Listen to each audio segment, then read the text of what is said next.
Hi, my name is Alia Mahmoud. Thank you so much, History Miami, for letting me share a little bit about my culture. My submission is this photograph. It is a spread of a few of my favorite Tunisian things. My father is Tunisian, my mother's American. I grew up here in the States, but also spent a lot of time visiting Tunisia and seeing my family who still live there to this day. And so I thought I would create an image of some of my favorite things from Tunisia. Going kind of from clockwise around, top left corner is a bowl of olive oil. This particular olive oil comes from an olive farm that belongs to our family and has been in our family for generations. I only get a small amount once a year, so it's like a treasure in our home, and it's something I look forward to. It has an incredibly rich flavor, like nothing you've ever tasted. So I treat it very sparingly. Next to that is a jar of what we call Harissa. Harissa is a spicy red pepper paste that is made by sun-drying chili peppers in the sun, and then it's mixed with olive oil. There's a lot of imitations out there. You can find them all over the States, but nothing as good as this traditional one that came to me straight from Tunisia. Beneath that is a bar of Jasmine Soap. Jasmine is the national flower of Tunisia, and it's incredibly fragrant, and it grows wild everywhere.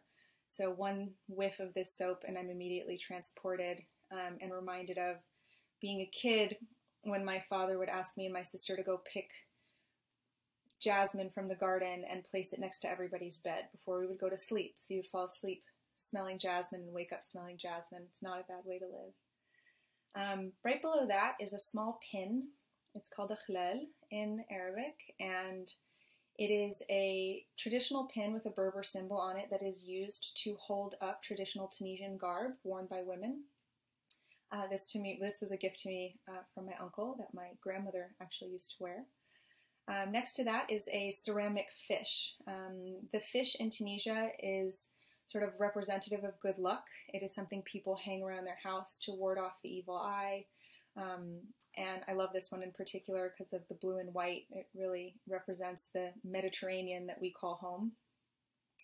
And then, of course, last but not least, in the middle is our bowl of dates. These dates are called Diglet al-Noor, and they also are only harvested once a year.